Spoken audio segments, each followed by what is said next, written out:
Hi buyers! For today's video, ituturo ko sa inyo kung paano fill upan itong reservation agreement form. Sa buyer's information, dito pipirma at magpipill up yung principal buyer. Kung individual, yan yung mag-isa lang or single. Check nyo lang yan. Pag married to naman, kasal siya pero ayaw niyang pumirma yung partner niya or hindi niya kasama yung partner niya pero okay na sa kanila yung unit, pwede namang isulat na lang yung details ng partner. Tapos, isa lang yung pipirma. Pag spouses naman, dalawang magkasama yan, pwede silang pumirma dito. Kung online naman, both sila magkasama, fill upan na lang nila yan, yung mga based abroad na client. Pag corporation naman, yan yung may-ari ng company, so ipapangalan nila yung property sa company name. Pero ang pipirma dyan is yung may-ari ng company. Yung minor naman is below 18 years old. So kailangan ng quick claim dyan, may i-attach. Pero bihira lang yung mga gumagamit nyan. Then, isulat nyo lang dito yung first name, middle name, last name. Kung meron kayong tax identification number, yung TIN ID, isulat nyo lang. Then, check nyo lang kung anong gender. Then, date of birth, civil status.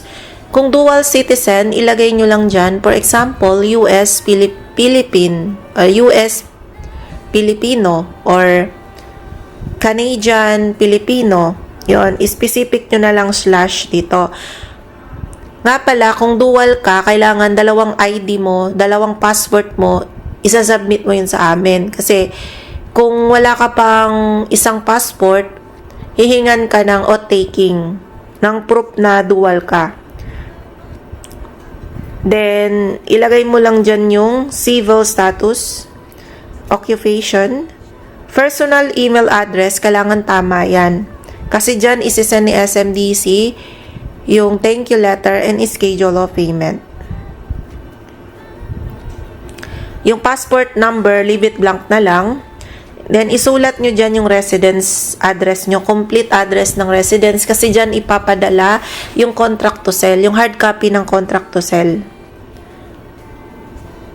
Then, mobile number, yung number nyo na pag tinawagan kayo ng SMDC, yan yung active. Then, kung saan nyo gustong ipadala yung contract to sell, pwede palang may option dito, residence ba siya, office ba siya, or other. Other, kung meron kayong another address. Then, isulat nyo lang dito yung office name nyo, company name, and also yung inyong address ng company. Yung mobile number and telephone number ng company, leave it blank. Then, yung alternate contact person naman, ito yung hindi kasama sa ownership. Kasi pag hindi kayo makontak, siya yung kokontakin. Isulat nyo lang dyan yung complete name ng alternate contact person, yung address niya, at cellphone number. Then, sa spouse naman, yung details, isulat nyo lang dito.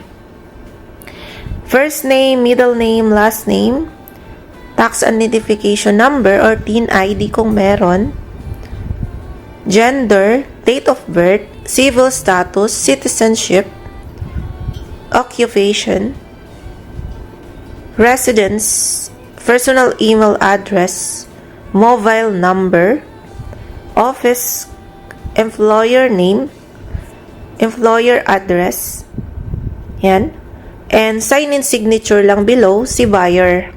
Yung principal, siya yung mauuna. Yung pangalawa, yung spouse. Yan. And sign-in signature lang kayo dito. Dalawa kung mag-asawa. Then, may another form naman tayo pag may co-buyer. Ayan. Annex A naman siya. Hantayin lang na. Ito naman yung Annex A. Pag may co-buyer yung buyer. Or let's say, hindi pa sila kasal ng partner niya, sa Annex A pipirma at pipill up yung isa. Same lang sila guys. Isulat nyo lang yung details dito sa taas. Kung yung co-buyer mo naman is may asawa, tapos kaibigan mo yon, yung co-buyer mo, isulat pa rin nung co-buyer mo yung details ng spouse niya dito. And kung kasama niya yung spouse niya, kailangan pumirma. Kasi kung yung co-buyer mo is may asawa, conjugal property yan. Part of the ownership pa rin yung asawa nung co-buyer. So, ganun siya. Kung 5 kayong co-buyer, kung 5 yung co-buyer mo, tag-isa sila nito ng Annex A. Kung kasal yung isa doon sa co-buyer, kailangan pa rin isulat at pumirma nung isang asawa.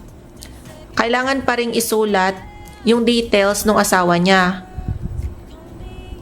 Kasi conjugal property. So, magiging part of the ownership din yung asawa ng co-buyer. Then, ayun, sign in signature na lang dito below. Tsaka dito.